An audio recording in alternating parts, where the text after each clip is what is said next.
बच्चों, आज हम पढ़ने जा रहे हैं न्यू सिलेबस 2023-24 के अनुसार कक्षा 10 मैथ गणित का चैप्टर फर्स्ट वास्तविक संख्याएं। तो आइए शुरू करते हैं एग्जाम्पल से। एग्जाम्पल नंबर 1 से एग्जाम्पल करते हैं। एग्जाम्पल नंबर 1, संख्याओं 4n पर विचार कीजिए जहां n एक प्राकृत संख्या है। जांच कीजिए कि क्या n कोई ऐसा मान है जिसके लिए 4 की पावर n अंक शून्य या 0 पर समाप्त होता है। तो इसका सॉल्यूशन हल हम करते हैं। हम लिखेंगे हम जानते हैं 4 की पावर n के अभाज्य गुणनखंड 2,2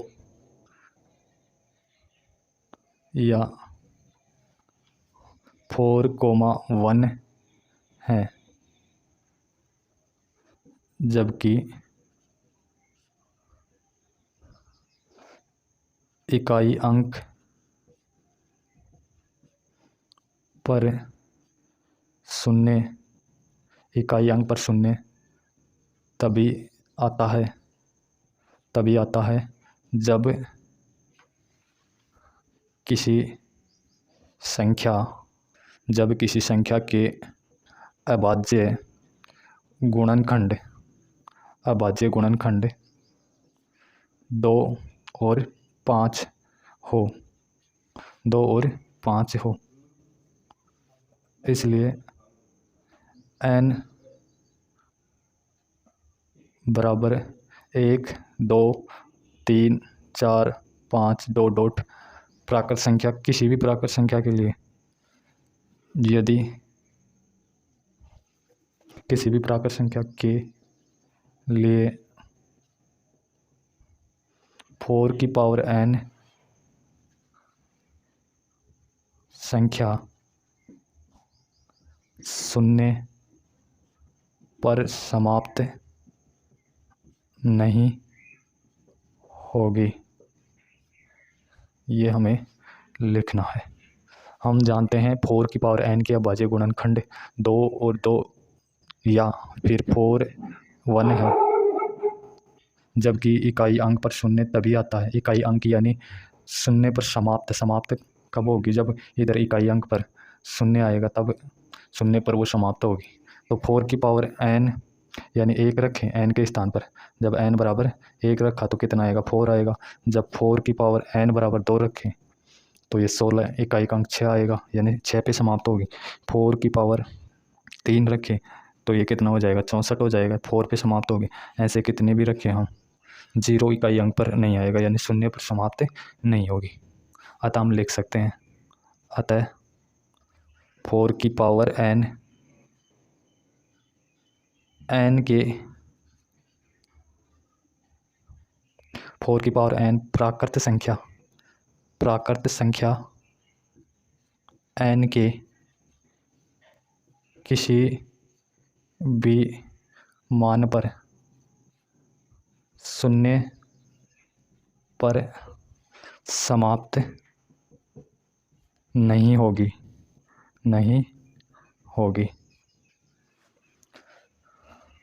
फिर से देख लेते हैं। हम जानते हैं 4 की पावर n के अभाज्य गुणनखंड 2,2 या 4,1 है, जबकि इकाई अंक पर शून्य तभी आता है। इकाई अंक का मतलब है कि शून्य पर तभी समाप्त होगी जब किसी संख्या के अभाज्य गुणनखंड क्या हो? 2,5 हो। इसलिए n बराबर 1, 2, 3, 4, 5 ये प्राकृत संख्या है, 0 नहीं आएगा इनमें। 1 से स्टार्ट होंगी ये प्राकृत संख्या। 1, 2, 3, 4, 5 डॉट कितनी भी n तक लें के लिए 4 की पावर n संख्या शून्य पर समाप्त नहीं होगी। चूँकि देख लेते हैं 4 की पावर 1 करते हैं, n बराबर 1 रखते हैं तो 4 आता है इकाई अंक पर। जब 2 करते हैं तो 16 यानी इकाई अंक पर 6 आएगा। जब 3 करेंगे तो 64, ऐसे इकाई अंक पर 4 आएगा। ऐसे कितने भी n के मान रख ले हम, इकाई अंक पर कभी भी शून्य नहीं आएगा। अतः हम लिखेंगे 4 की पावर n प्राकृत संख्या n के किसी भी मान शून्य पर समाप्त नहीं होगी। अतः 4 की पावर n प्राकृत संख्या n के किसी भी मान के लिए शून्य पर समाप्त नहीं होगी, शून्य पर समाप्त नहीं होगी। इस तरह से लिखना है हमें।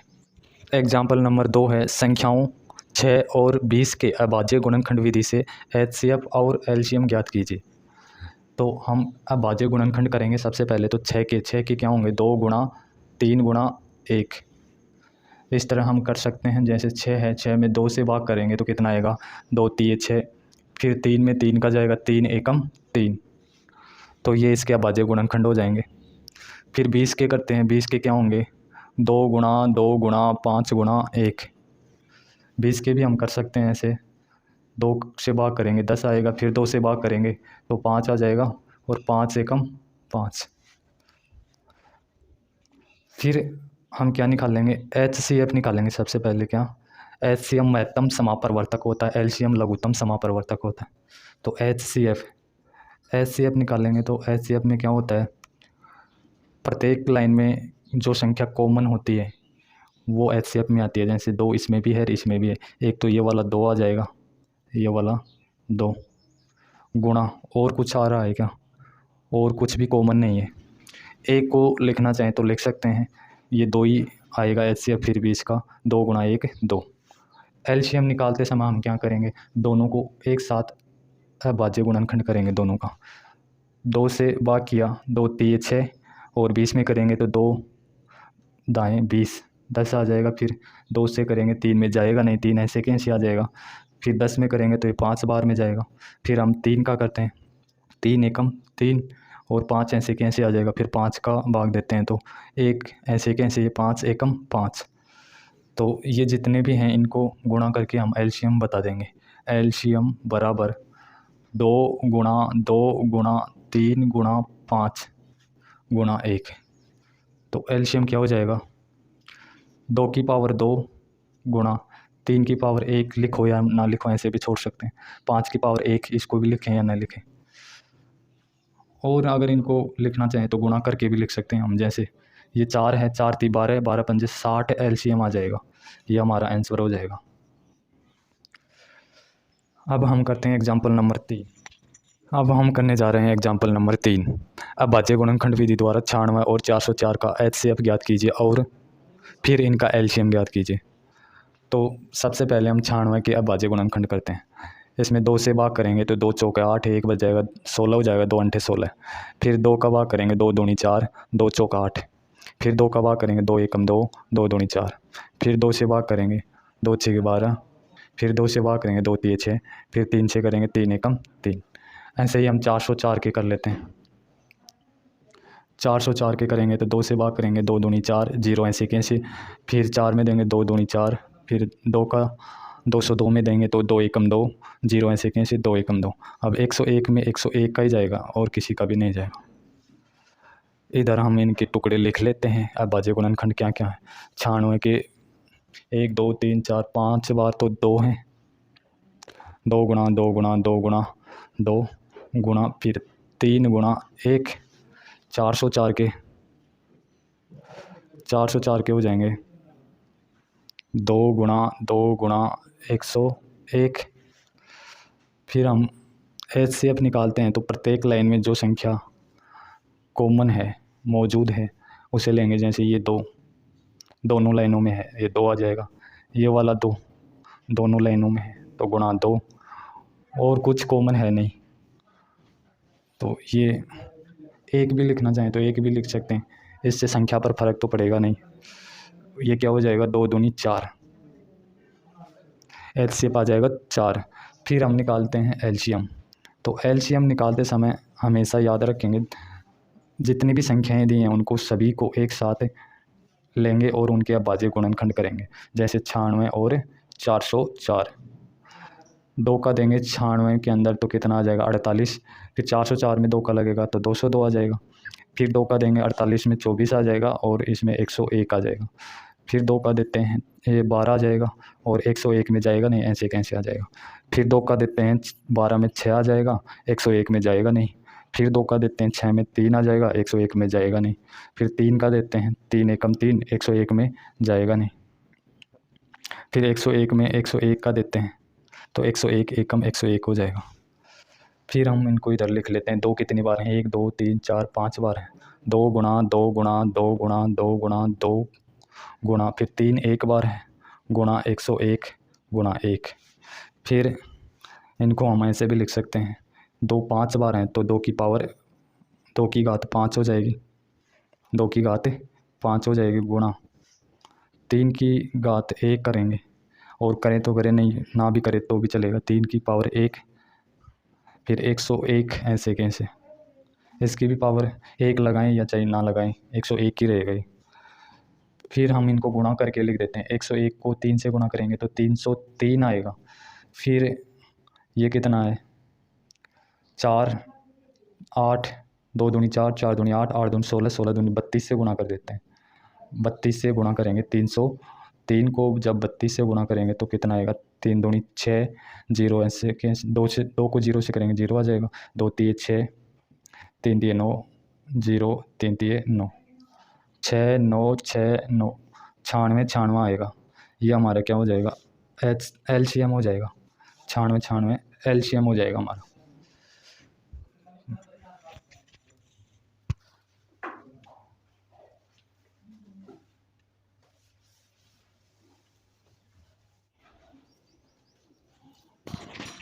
एग्जाम्पल नंबर संख्या क्या है, एक तो 6 है, 6 के हम अभाज्य गुणनखंड करेंगे तो 2 गुणा 3 गुणा 1 हो जाएगा। फिर हम 72 के करेंगे तो 72 का इधर करके देख लेते हैं। 72 में 2 से भाग करेंगे तो 2 3 6, इसमें 1 बच गया, आगे 2 है तो 12 हो गया। 12 में 2 का भाग देंगे तो 6 बार जाएगा। फिर 2 से भाग कर लेते हैं, 2 एकम 2, इसमें 3 में 1 बच गया, आगे 6 है 16 हो गया। 2 अंठे 16। फिर 2 से कर लेते हैं, 2 9 18। अब 2 का जाएगा नहीं, 3 का देंगे, 3 3 9। फिर 3 में 3 का 3 एकम 3। फिर इन गुणनखंडों को यहाँ लिख लेंगे, 2 गुणा 2 गुणा 2 गुणा 3 गुणा 3 गुणा 1। फिर 120 का करते हैं। 120 का 2 से भाग करेंगे तो 2 6 की बार है, 0 ऐसे कैसे। फिर 2 का देंगे, 2 3 6 0 ऐसे कैसे। फिर 2 का देंगे, 2 एकम 2, इसमें 1 बच गया, 10 हो गया, 2 पंजे 10।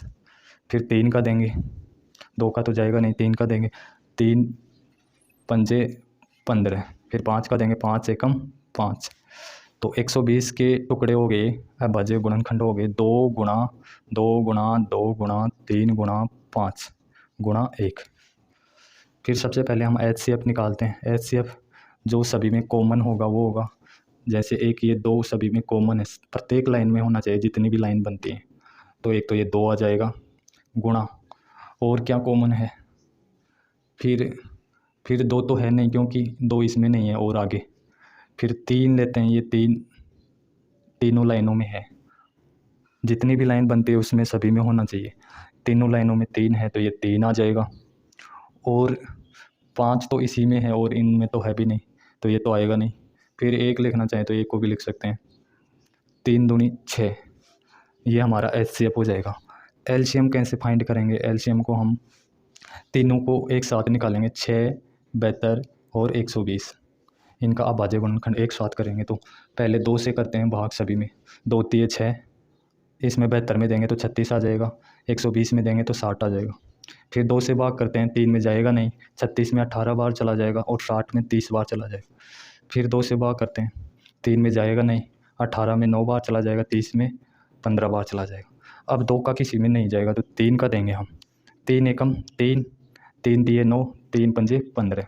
फिर एक बार 3 का दे लेते हैं, एक ऐसे कैसे, 3 एकम 3।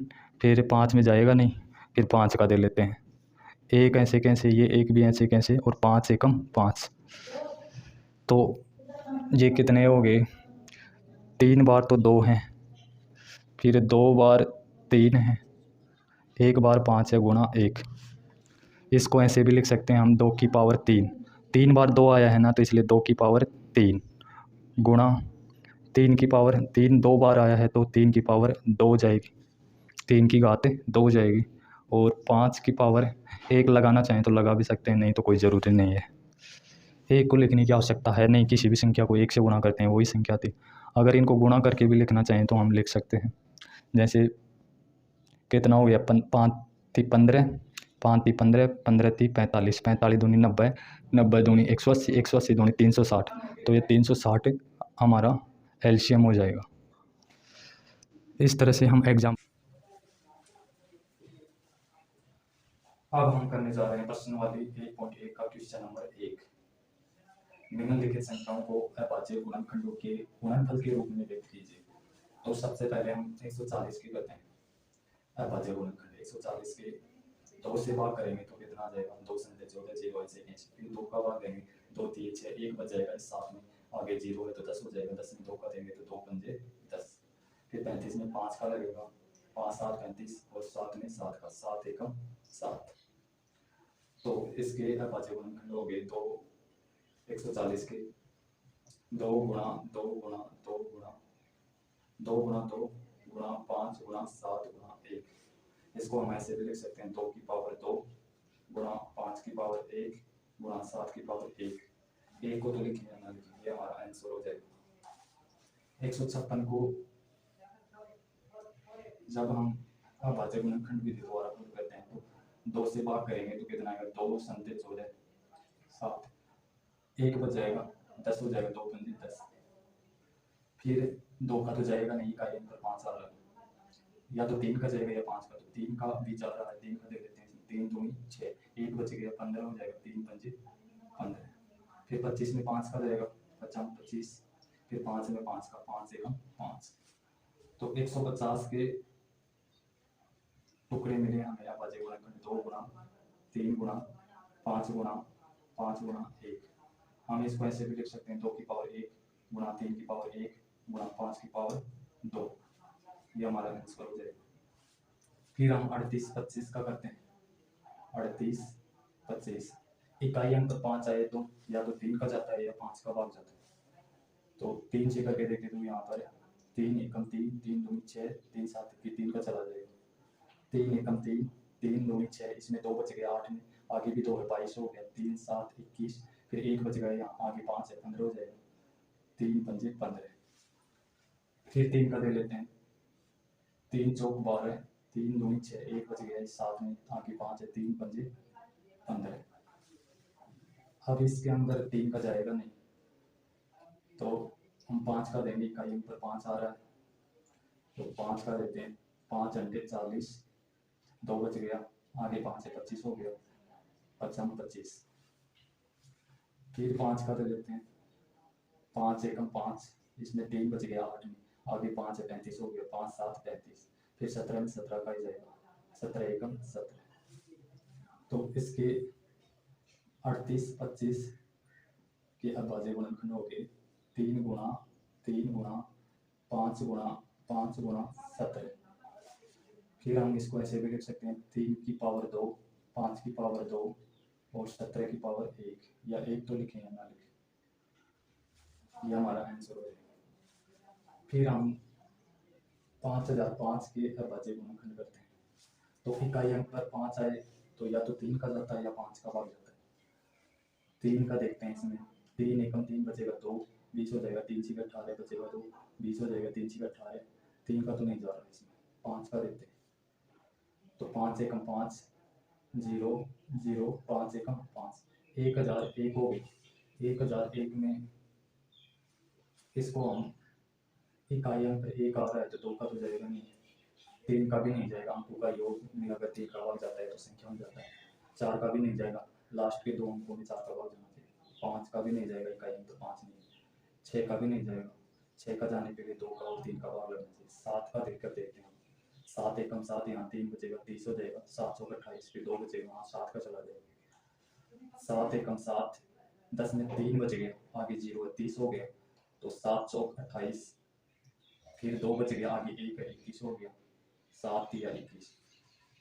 फिर इसके अंदर 7 एक 8, 11 का देंगे, 11 से पहले किसी का नहीं देगा, 11 एकम 11, इसमें 3 बच गए, 14 में आगे 3 है, 33 हो गई, 11 दिए 33, फिर 13 में 13 का जाएगा, 13 एकम 13। फिर हम लिख देंगे 5000 5 के टुकड़े क्या होंगे, 5 गुणा 7 गुणा 11 गुणा 13, ये हमारा आंसर हो जाएगा कि पावर एक ही रहेगी सभी की। फिर हम इसका अभाज्य गुणनखंड, तो इसमें जाएगा सबसे पहले 17 का, 17 से क्या करेंगे तो 17 चौक 68, फिर यहाँ पर बचेगा 6 62 हो जाएगा, 62 में करेंगे तो 17 3 51, 17 3 51, 11 बच जाएगा, आगे 9 119 हो जाएगा, तो 17 समते 119, फिर हम देते हैं इसमें 19 का देते हैं, 19 दूनी 38 बच जाएगा 5, हाँ 19 का चला जाएगा, 19 दूनी 38 5 बच गया, आगे 7 है 57 हो गया, 19 30 57, फिर 23 में 23 का 23 एकम 23, तो इसके 74 29 के अभाज्य गुणनखंड हो जाएंगे 17 गुणा 19 गुणा 23, ये हमारा आंसर हो जाएगा। अब हम करने जा रहे हैं क्वेश्चन नंबर 2। पूर्णांकों के निम्नलिखित युग्मों के एचसीएफ और एलसीएम ज्ञात कीजिए तथा इसकी जांच कीजिए कि दो संख्याओं का गुणनफल बराबर एचसीएफ गुणा एलसीएम है। पूर्णांकों के निम्नलिखित युग्मों के एचसीएफ और एलसीएम ज्ञात कीजिए तथा इसकी जांच कीजिए कि दो संख्याओं का गुणनफल एचसीएफ गुणा एलसीएम है। क्वेश्चन नंबर 2 का फर्स्ट क्वेश्चन है 26 और 91। तो 26 और 91 के हम क्या करेंगे, अभाज्य गुणनखंड करेंगे और एलसीएम एचसीएफ ज्ञात करेंगे पहले तो। फिर हमें एक फॉर्मूला याद रखना है, प्रथम संख्या गुणा द्वितीय संख्या बराबर एलसीएम गुणा एचसीएफ, दोनों संख्याओं का गुणनफल, और इधर लिखेंगे एलसीएम या फिर एचसीएफ को भी पहले लिख सकते हैं, ऐसे भी लिखा जा सकता है। ये पहली संख्या गुणा दूसरी संख्या बराबर एचसीएफ गुणा एलसीएम। तो इस फॉर्मूले की सहायता से हम इस क्वेश्चन को करेंगे। पहले तो निकालते हैं एचसीएफ और एलसीएम। तो 26 का 2 का भाग देंगे 26 में, तो ये 13 आ जाएगा, फिर 13 में 13 का ही जाएगा, 13 एकम 13। तो 26 के अभाज्य गुणनखंड हो गए 26 बराबर 2 गुणा 13 गुणा 1। फिर हम कर लेते हैं 91 के इसमें 7 से पहले नहीं जाएगा किसी भी संख्या का, 7 का देंगे तो 13 बार जाएगा, और फिर 13 एकम 13, तो 91 के हो जाएंगे 7 गुणा 13 गुणा 1। फिर एचसीएफ निकालते हैं। एचसीएफ निकालते समय प्रत्येक लाइन में जो संख्या कॉमन होती है, यानी ये भी बोल सकते हैं कि प्रत्येक लाइन में जो संख्या मौजूद होती है वो ही एचसीएफ में आती है। तो 2 लाइनें हैं, दोनों में कौन सी संख्या मौजूद है या कॉमन है। 13 के अलावा कुछ भी नहीं है, 1 तो लें या ना लें, 1 से कोई फ़र्क नहीं पड़ता। 13 गुणा 1 तो कितना आ जाएगा, एचसीएफ 13 आ जाएगा। एचसीएफ कितना आ जाएगा, 13। फिर 91 के फिर हम क्या करेंगे, फिर दोनों का एक साथ अभाज्य गुणनखंड करेंगे तो हमें एलसीएम मिलेगा। दोनों का करेंगे तो ये 26 13 आ जाएगा, और ये 91 में जाएगा नहीं, फिर 2 का किसी में जाएगा नहीं। फिर देते हैं हम 7 का, 13 में जाएगा नहीं, 91 में 13 बार जाएगा। फिर दे लेते हैं 13 का, 13 एकम 13 13 एकम 13। तो एलसीएम क्या मिलेगा हमें, 2 गुणा 7 गुणा 13 गुणा 1। तो इनको गुणा कर लेंगे, 13 7 91, 13 7 91 गुणा 2, 2 9 दूनी 18, 182 आ जाएगा इसका एलसीएम। अब हमें क्या करना है, वो फॉर्मूला लगाना है। फॉर्मूला क्या था हमारा, प्रथम संख्या गुणा द्वितीय संख्या बराबर एलसीएम गुणा एचसीएफ। तो ये बराबर आ जाते हैं तो हमारी जांच सही है, नहीं तो गलत है। फर्स्ट संख्या क्या थी, 26। सेकंड संख्या क्या थी, 91। इनको कैसे भी मान सकते हैं, चाहे तो फर्स्ट 91 को मान लें और सेकंड 26 को मान लें, इससे कोई फ़र्क नहीं पड़ेगा क्योंकि ये गुणा में है। अब एलसीएम कितना है, एलसीएम आया 182 गुणा एचसीएफ HCF है 13। इनका गुणा करके देख लेते हैं हम। 91 को 26 से गुणा करेंगे तो 6 9 6 54, 2 9 दूनी 18, ये आएगा 6 6 8 5 13, 1 2 23 66। ये 23 66 मिला इधर। अब ये भी 23 66 ही मिलना चाहिए हमें। 13 दूनी 26 का 6 असल की 2, 13 अंठे 104 है और 2 106, 106 का 6 आ जाएगा असल की 10, 13 और 10 23, ये भी 23 66 मिल गया। फिर हम करते हैं सेकंड सवाल।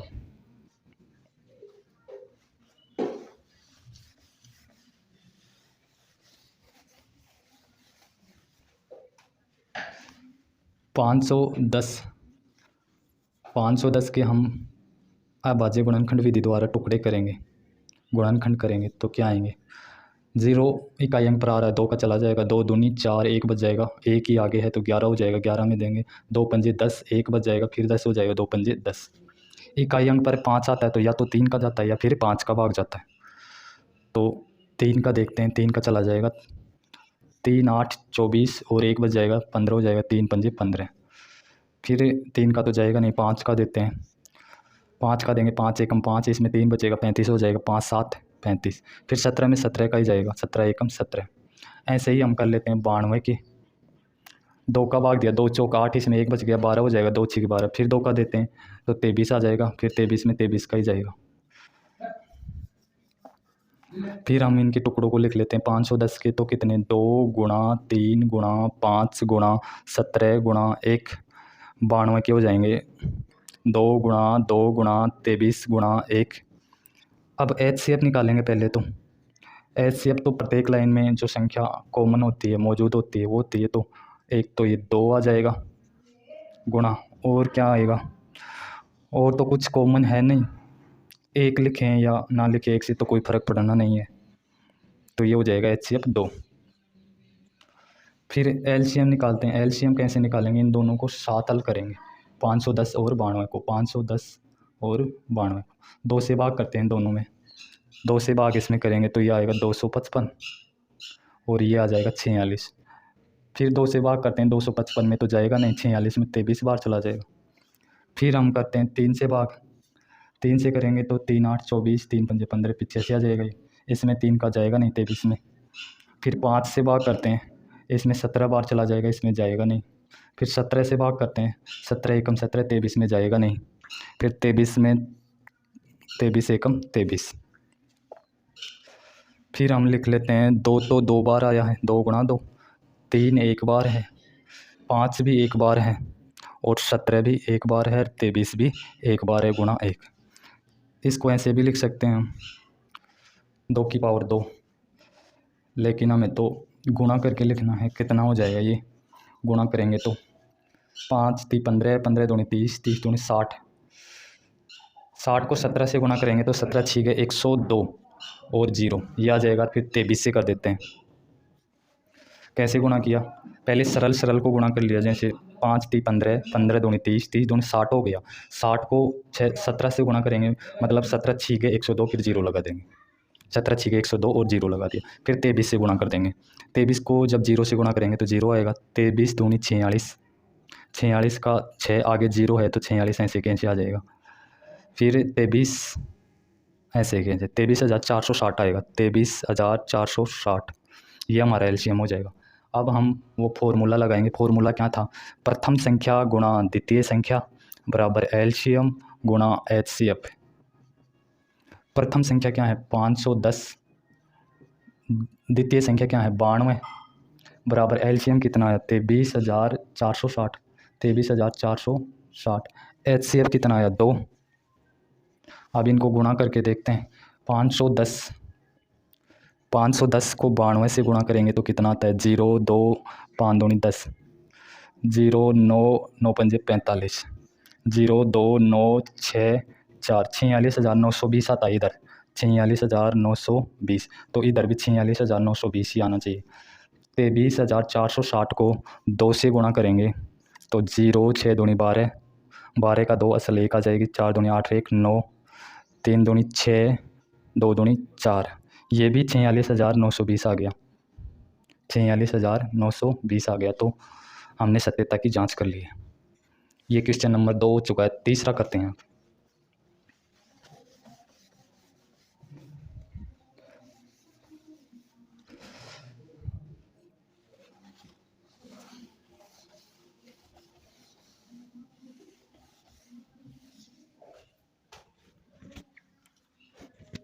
तीसरा क्वेश्चन है हमारा 336। तो 336 के हम अभाज्य गुणनखंड कर लेते हैं। पहले तो 2 का देंगे, इसमें 2 एकम 2, 1 बच गया 13 हो गया, 2 6 की 12 है, फिर 1 बच गया 16 हो गया, 2 अंठे 16, फिर 2 का देते हैं 2 अंठे 16, 2 चौक 8, फिर 2 का देते हैं 2 चौक 8, 2 दूनी 4, फिर 2 का देते हैं 2 दूनी 4, 2 एकम 2। अब 2 का जाएगा नहीं, 3 का देंगे 3 7 21, फिर 7 में 7 का 7 एकम 7, फिर 54 की कर लेते हैं। इधर 2 का देंगे तो 2 दूनी 4, 1 बच जाएगा 14 हो जाएगा, 2 संते 14, फिर 27 में 2 का तो जाएगा नहीं, 3 का देंगे 3 9 27, फिर 9 में 3 का देंगे 3 3 9, 3 एकम 3। फिर हम निकालते हैं एचसीएफ और एलसीएम। तो सबसे पहले तो इन संख्याओं के फैक्टर यानी टुकड़ों को लिख लेते हैं, अभाज्य गुणनखंडों को। 336 के क्या है, 2 गुणा 2 गुणा 2 गुणा 4 बार 2 है, फिर 3 गुणा 7 गुणा 1, फिर 54 के हैं 1 बार 2 और 3 बार 3, 1 बार 2 और 3 बार 3 गुणा 1। सबसे पहले हम एचसीएफ निकालेंगे। एचसीएफ क्या होगा, जो प्रत्येक लाइन में मौजूद होगा अर्थात कॉमन संख्या। तो एक तो ये है कॉमन 2 गुणा, और क्या है, एक ये 3 है कॉमन, तो ये 3 आ जाएगा, और तो कुछ कॉमन है नहीं, गुणा 1 लगाना चाहें तो लगा सकते हैं या फिर नहीं भी लगाएं तो भी कोई फ़र्क नहीं पड़ना है 1 से। तो 3 दूनी 6 आ जाएगा एचसीएफ। एलसीएम ज्ञात करेंगे तो हमेशा याद रखेंगे जितनी भी संख्याएं दी हैं उनको एक साथ अभाज्य गुणनखंड करेंगे उनका। 336 और 54 2 से भाग करते हैं दोनों में एक साथ, तो 336 में करेंगे तो 168 आएगा, 54 में करेंगे तो 27 आएगा। फिर 2 से करते हैं तो ये आ जाएगा 68 का आधा 84 हो जाएगा, और ये 27 में जाएगा नहीं। फिर 2 का देते हैं तो 84 का आधा 42 हो जाएगा और 27 में जाएगा नहीं।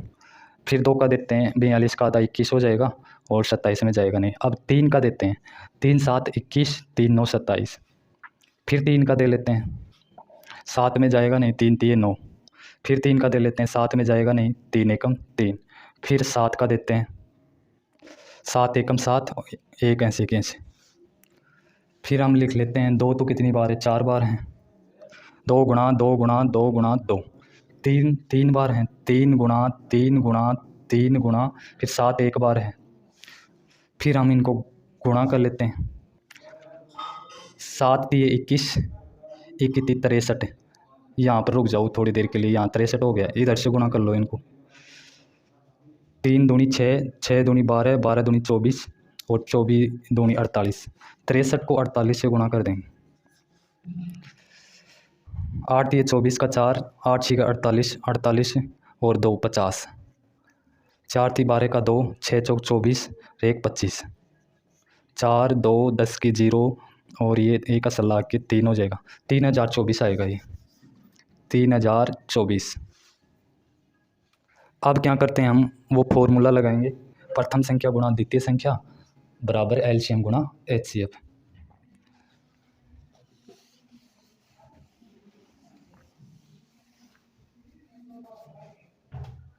तो प्रथम संख्या गुणा द्वितीय संख्या बराबर एलसीएम गुणा एचसीएफ। प्रथम संख्या कितनी है 336 गुणा द्वितीय संख्या 54, एलसीएम कितना आया 3024 है, और एचसीएफ हमारा आया है 6।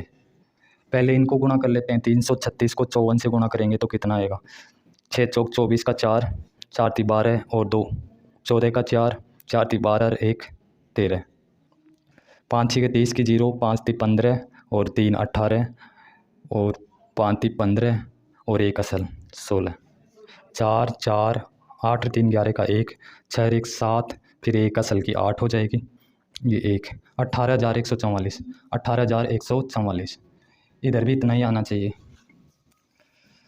तो 3024 को जब हम 6 से गुणा करते हैं तो 6 चौक 24 का 4, 6 दूनी 12 और 2 असल का 14 का 4, फिर 1 असल आगे 0 है तो वो ऐसे कैसे आ जाएगी। फिर 6 3 18, ये भी 18,144 आ गया। हमारी सत्यता की जांच हो गई। तो ये क्वेश्चन नंबर 2 कंप्लीट होता है। अब हम करने जा रहे हैं क्वेश्चन नंबर 3।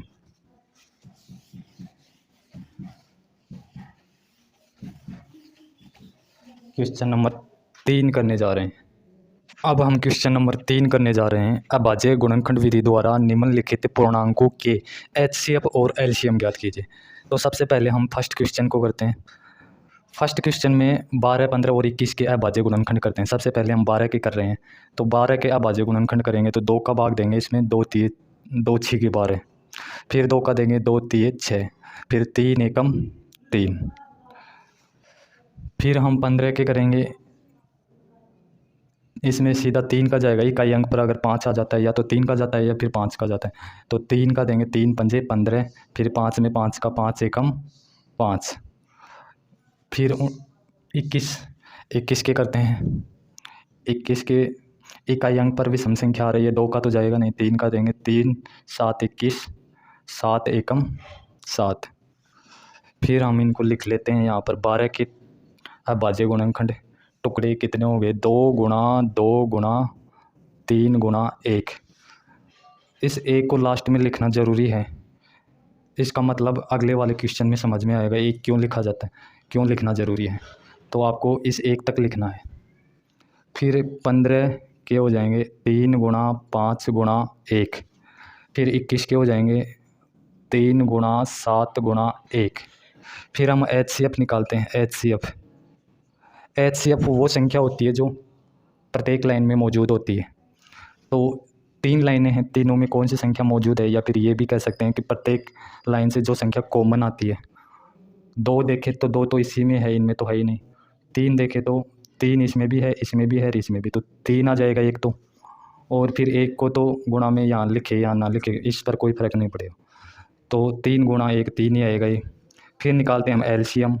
तो एलसीएम कैसे निकालेंगे, जितनी भी संख्याएं हैं उनको सभी को एक साथ लेकर अभाज्य गुणनखंड करेंगे। 12, 15 और 21। 2 का देते हैं सबसे पहले। 2 का इसमें 6 बार में चला जाएगा, इसमें जाएगा नहीं, इसमें भी नहीं जाएगा। फिर 2 का देते हैं, इसमें 3 बार चला जाएगा, इसमें जाएगा नहीं, इसमें जाएगा नहीं। फिर हम 3 का देते हैं, 3 एकम 3, 3 पंजे 15, 3 7 21। फिर हम 5 का देते हैं, 1 ऐसे कैसे 5 एकम 5, 7 में जाएगा नहीं। फिर हम 7 का देते हैं, 1 ऐसे कैसे 1 ऐसे कैसे 7 एकम 7। यहाँ तक 1 1 तक हल करना है हमें, जब तक हमें 1 1 ना मिल जाए। फिर इसके टुकड़े क्या होंगे, 2 गुणा 2, तो 2 बार हैं, 2 गुणा 2 गुणा, फिर 3 गुणा 5 गुणा 7 गुणा 1। इसमें क्या करते हैं हम, गुणा करके लिख देते हैं कितना, 7 पंजे 35, 35 तिया 105। 105 को जब 2 से गुणा करेंगे तो 210 हो जाएगा। 210 को जब 2 से गुणा करेंगे 420 हो जाएगा। 420 हमारा एलसीएम आ जाएगा। इस तरह से करेंगे। एचसीएफ निकालेंगे तो अलग अलग सभी का, और जो संख्या कॉमन है वो ही आएगी एचसीएफ में। एलसीएम को निकालते समय हम क्या करते हैं, तीनों को एक साथ निकाल लेते हैं। अब हम करते हैं सेकंड क्वेश्चन, जिसमें आपको इस 1 का कॉन्सेप्ट भी समझ में आएगा, 1 क्यों लिखना चाहिए।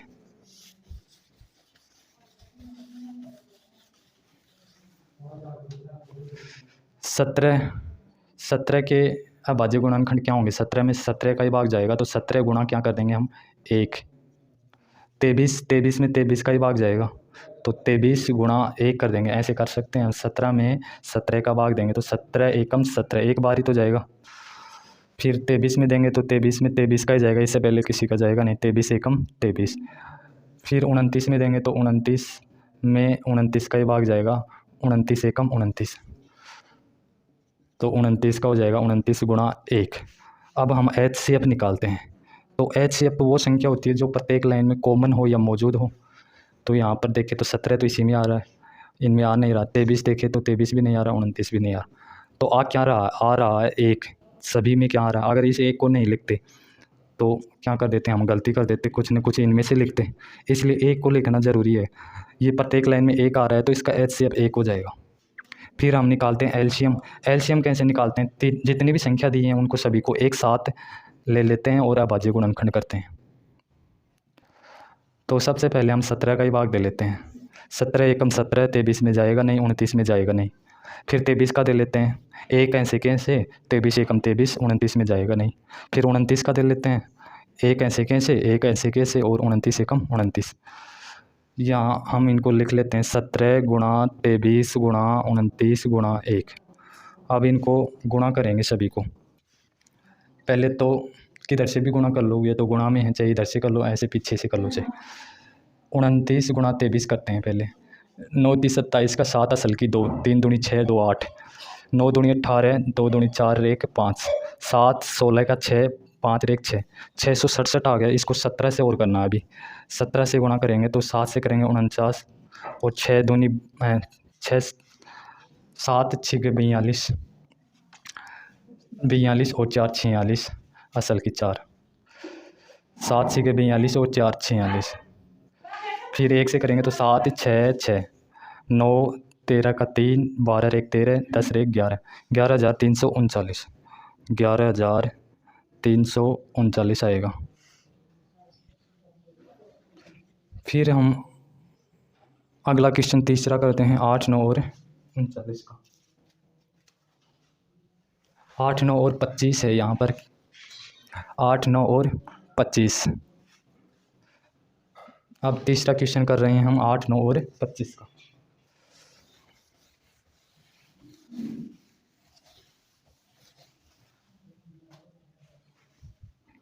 तो 8 के टुकड़े हो जाएंगे 2 गुणा 2 गुणा 2 गुणा 1, ऐसे भी कर सकते हैं अगर नहीं आता हो तो। 2 का भाग देंगे 4 आ जाएगा, फिर 2 का भाग देंगे तो 2 आ जाएगा, 2 एकम 2।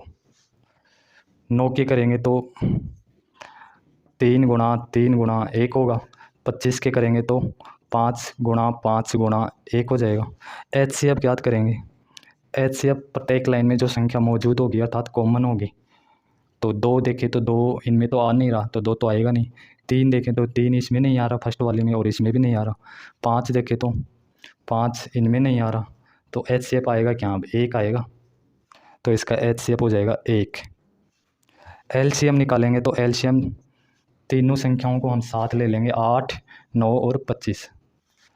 फिर 2 का देते हैं, इसमें 4 आ जाएगा, इसमें जाएगा नहीं, इसमें भी नहीं जाएगा। 2 का देते हैं 2 आ जाएगा, इसमें जाएगा नहीं, इसमें भी नहीं जाएगा। फिर 2 का देते हैं 2 एकम 2, फिर इसमें जाएगा नहीं, इसमें भी नहीं जाएगा। फिर 3 का देते हैं 3 3 9 25 में जाएगा नहीं। फिर 3 का देते हैं, एक ऐसे कैसे 3 एकम 3 और 25 में जाएगा नहीं। फिर 5 का देते हैं, एक ऐसे कैसे 5 25।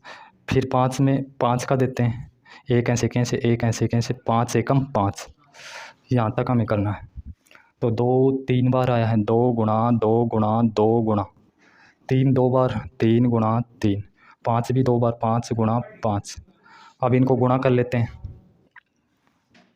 25 हो जाएगा ये, 5 25 25 75। फिर यहाँ रुक जाओ 75, इनको गुणा कर लो, 3 दूनी 6 6 दूनी 12 12 दूनी 24, 24 से गुणा कर दो इसको। और लगातार भी कर सकते हो, इसमें कोई दिक्कत नहीं, लगातार ऐसे भी हम कर सकते हैं, किधर से भी कर सकते हैं गुणा। जैसे 2 दूनी 4, 4 दूनी 8, 8 ये 24, 24 ये 72, 72 को 25 से गुणा कर दो, तो 25 दूनी 50, और 25 संते 175, और 5 180, 1800 आ जाएगा ये, 1800 आ जाएगा। क्वेश्चन नंबर 4 है HCF हमें दिया है इन संख्याओं का 9, 306 और 657 का HCF क्या है 9, ये हमें दिया है। LCM इन संख्याओं का LCM हमें ज्ञात करना है। तो हम जानते हैं फॉर्मूला, उस फॉर्मूले की सहायता से हम करेंगे। सबसे पहले हम लिख लेते हैं हल। दिया है HCF बराबर 9, प्रथम संख्या कितनी है 306, द्वितीय संख्या या दूसरी संख्या भी लिख सकते हैं, पहली संख्या दूसरी संख्या, ऐसे भी लिख सकते हैं इनको, और रोमन संख्या में भी लिख सकते हैं। तो द्वितीय संख्या कितनी है 657। हमें ज्ञात क्या करना है, LCM हमें फाइंड करना है, ज्ञात करना है। ये प्रश्नवाचक चिन्ह है, ये हमें ज्ञात करना है। तो हम जानते हैं, हम फॉर्मूला लगाएंगे, प्रथम संख्या गुणा द्वितीय संख्या बराबर LCM गुणा HCF। प्रथम संख्या 306 है, द्वितीय संख्या 657 है। एलसीएम हमें ज्ञात करना है। HCF 9 दिया है। आप क्या करेंगे, ये 9 एलसीएम के गुणा में इधर भेजेंगे, भाग में आएगा। यहाँ से भी कैंसिल कर सकते हैं, जब बराबर का चिन्ह बीच में हो तो 9 से कैंसिल करेंगे, किसी को भी कर लो, दोनों में जा रहा है 9 से भाग। 9 एकम 9, 9 7 63, इसमें 2 बच गया, 27 हो गया, 9 30 27, यानी 73 आ गया। 73 को हमें गुणा करना है 306 से। इधर क्या बचा, एलसीएम गुणा 1, तो एलसीएम ही आएगा। अब इनको गुणा कर लेते हैं, 306 को गुणा करेंगे 73 से, तो 6 3 18, आगे 0 है तो असल भी ऐसे कैसे आ जाएगी, 3 3 9, 7 6 42, आगे 0 है तो असल भी ऐसे कैसे आ जाएगी, 7 3 21, 8 3 13, और एक असल की जुड़ जाएगी, इसमें 2 जाएगा और ये 2, 22,338 आएगा, 22,338, ये हमारा एलसीएम हो जाएगा। फिर हम लिख देंगे अतः संख्याओं 306 657 का एलसीएम बराबर 22,338 है। ये हमारा क्वेश्चन हो जाएगा। अब हम करने जा रहे हैं क्वेश्चन नंबर 5।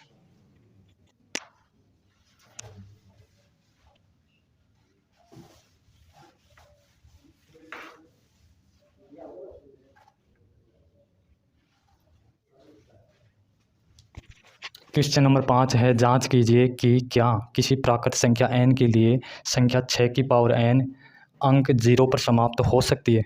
0 पर समाप्त होने का मतलब ये है कि इकाई अंक पर क्या आना चाहिए, 0 आना चाहिए। तो इसका सॉल्यूशन है हल। हम जानते हैं 6 के या फिर 6 की पावर n, हम जानते हैं 6 की पावर n यानी 6 के अभाज्य गुणनखंड। अभाज्य गुणनखंड 6 के अभाज्य गुणनखंड क्या हो सकते हैं, या तो 2 और 3 हो सकते हैं, या फिर 2 और 3 और क्या हो सकते हैं, 6 और 1, या फिर इसको लिखें 1 या 6, एक ही बात है। तो जब ये इनके अभाज्य गुणनखंड होंगे तो ये 0 पर समाप्त नहीं होगी। 0 पर समाप्त होने के लिए हमें क्या करना पड़ेगा, होते हैं ये अभाज्य गुणनखंड होते हैं, जबकि 0 0 पर समाप्त होने के लिए, 0 पर समाप्त होने के लिए, या फिर बोल सकते हैं इकाई अंक पर शून्य आने के लिए, संख्या 6 की पावर n के अभाज्य गुणनखंड 2 व 5 होने चाहिए, जबकि प्राकृत संख्या n बराबर 1 2 3 4 डॉट डॉट n तक कोई भी मान रखें 6 की पावर में, तो हमें 0 प्राप्त नहीं होगा। जैसे 6 की पावर 1 रखते हैं तो हमें 6 ही मिलेगा, 6 की पावर 2 रखते हैं तो हमें 36 मिलेगा, इकाई अंक पर 6 आएगा। 6 की पावर 3 रखते हैं तो 216 मिलेगा, इकाई अंक पर फिर 6 आएगा। तो इस तरह से इकाई अंक पर हमें 6 मिल रहा है, 0 नहीं मिल रहा। अतः हम लिख सकते हैं, अतः 6 की पावर n के अभाज्य गुणनखंड में 2 व 5 नहीं है, इसलिए ऐसे भी लिख सकते हैं, इसलिए 6 की पावर n संख्या प्राकृत संख्या n के किसी भी मान पर शून्य नहीं होगी। हम जानते हैं 6 की पावर n के अभाज्य गुणनखंड, यानी 6 के गुणनखंड क्या क्या हो सकते हैं, 2 3 हो सकते हैं या फिर 6 1 होते हैं। जबकि शून्य पर समाप्त होने के लिए संख्या 6 के अभाज्य गुणनखंड क्या होने चाहिए, 2 और 5 होने चाहिए। ऐसा होता नहीं। जबकि प्राकृत संख्या n बराबर 1 2 3 4 कितने भी लें n के मान, तो हमें इकाई अंक पर 6 मिल रहा है, यानी 0 मिलना चाहिए यहाँ, तब वो 0 पर समाप्त मानी जाएगी। तो हमें क्या मिल रहा है, 6 मिल रहा है इकाई अंक पर। तो हम लिखेंगे अतः 6 की पावर n के अभाज्य गुणनखंड में 2 व 5 नहीं है, इसलिए 6 की पावर n संख्या प्राकृत संख्या n के किसी भी मान पर शून्य नहीं होगी। इस तरह हमें क्वेश्चन नंबर 5 को करना है।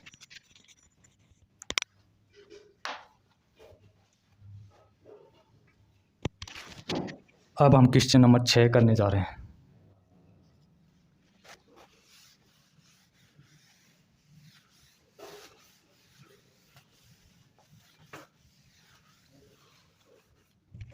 अब हम करने जा रहे हैं क्वेश्चन नंबर 6। व्याख्या कीजिए 7 गुणा 11 गुणा 13 प्लस 13 और 7 गुणा 6 गुणा 5 गुणा 4 गुणा 3 गुणा 2 गुणा 1 प्लस 5 भाज्य संख्याएं क्यों हैं।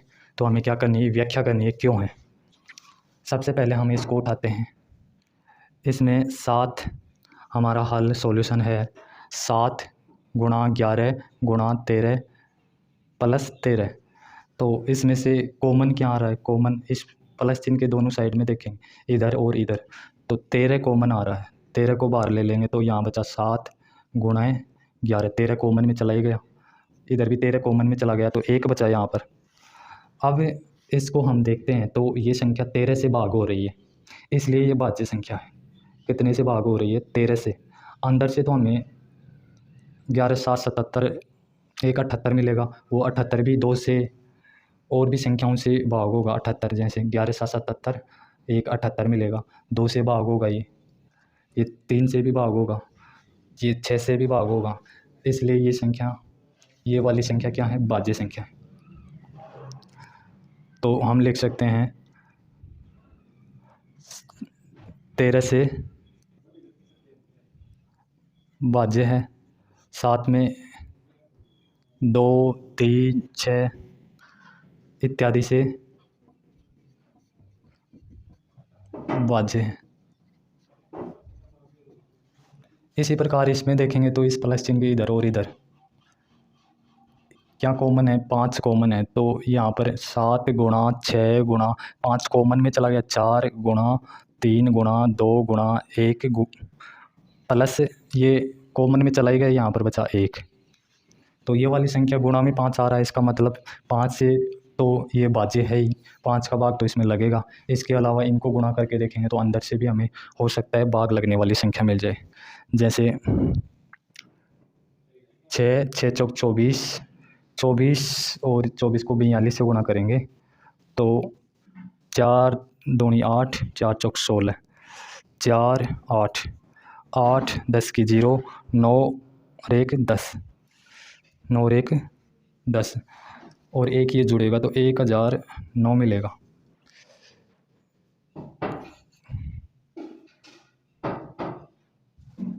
तो अंदर से तो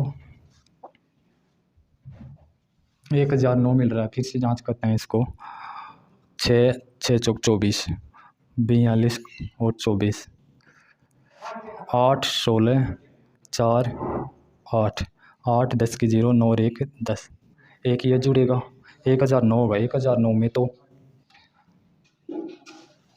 किसी का भाग लगेगा नहीं 1009 में, लेकिन हमें तो एक संख्या से अगर वो भाग लग जाती है तो भाज्य है। तो 5 से भाग हो रही है, ये 5 से भाज्य है, इसलिए क्या है ये, इसलिए भाज्य संख्या है।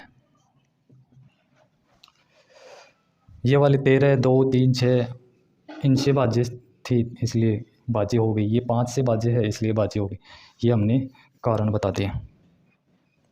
तो एक साथ लिखना चाहें तो एक साथ भी लिख सकते हैं। अतः संख्या 7 गुणा 11 गुणा 13 प्लस 13 2 3 6 व 13 से भाज्य हैं, जबकि 7 गुणा 6 गुणा 5 गुणा 4 गुणा 3 गुणा 2 गुणा 1 प्लस 5 5 से भाज्य है, 5 से भाज्य है। इसलिए दोनों संख्याएं भाज्य संख्याएं हैं। इस तरह से हमें व्याख्या करनी है इस क्वेश्चन की। अब हम करने जा रहे हैं क्वेश्चन नंबर 7।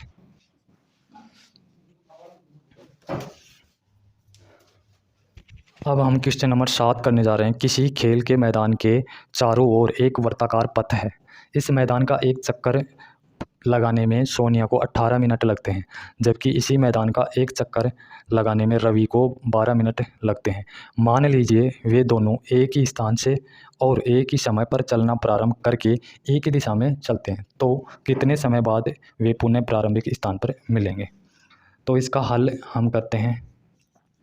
हल हम करने जा रहे हैं। सबसे पहले कॉन्सेप्ट को समझेंगे, फिर हम इसको हल करते हैं। ये वर्ताकार पथ है, मान लेते हैं यहाँ। इस स्थान से ही सोनिया चलती है, इसी स्थान से रवि चलता है। तो सोनिया को तो 18 मिनट लग रहे हैं, सोनिया को 18 मिनट लग रहे हैं और रवि को 12 मिनट लग रहा है। तो रवि तो एक चक्कर पूरा करेगा, एक चक्कर कितने मिनट में, 12 मिनट में पूरा करेगा, और सोनिया एक चक्कर करेगी 18 मिनट में। यानी जैसे कि रवि एक चक्कर पूरा, तो सोनिया लगभग मान लेते हैं यहाँ के आसपास पहुँचेगी। उसका एक चक्कर कंप्लीट नहीं होगा क्योंकि वो 18 मिनट में करती है। जब रवि 2 चक्कर करेगा तो उसे 24 मिनट लगेगा 12-12 के हिसाब से, और ये 2 चक्कर करेगी तो इसको 36 मिनट लगेंगे। तो वे एक साथ पुनः कब मिलेंगे, जब रवि 3 चक्कर कंप्लीट कर ले। 12 3 36 और इसके भी 36 हो जाएंगे 2 चक्कर में। तो हम लिखेंगे एक चक्कर पूरा करने में सोनिया को समय लगता है 18 मिनट। एक चक्कर पूरा करने में रवि को समय लगता है 12 मिनट का। तो जब भी कभी इन संख्याओं से बड़ी संख्या हमें मिलती है, देखो 12 और 18 का एलसीएम मिल रहा है हमें, 36 बड़ी संख्या मिलने का मतलब एलसीएम मिल रहा है। इनका अगर कोई गुणनखंड हमें मिलता तो वो एचसीएफ होता, लेकिन इनसे बड़ी संख्या हमें मिल रही है, पुनः वो प्रारंभिक स्थान पर पहुंचते हैं तब। तो इसका मतलब हमें क्या निकालना है, एलसीएम निकालना है। तो हम निकालेंगे 18 और 12 का एलसीएम। 18 और 12 का एलसीएम एक साथ निकालेंगे। 2 का देंगे तो ये 9 आ जाएगा और ये 6 आ जाएगा। फिर 2 का देंगे तो 9 में जाएगा नहीं, 2 3 6। फिर 3 का देते हैं, 3 3 9, 3 एकम 3। फिर 3 का देते हैं, 3 एकम 3, एक ऐसे कैसे। तो हमें एलसीएम मिलता है 2 गुणा 2 गुणा 3 गुणा 3 गुणा 1। जब इनको गुणा करेंगे तो 2 दूनी 4, 4 3 12, 12 दूनी 12 3 36, 2 दूनी 4, 4 3 12, 12 3 36। 36 मिनट बाद वे एक दूसरे से पुनः प्रारंभिक स्थान पर मिलेंगे। अतः हम लिख देंगे, अतः 36 मिनट बाद वे एक दूसरे से पुनः प्रारंभिक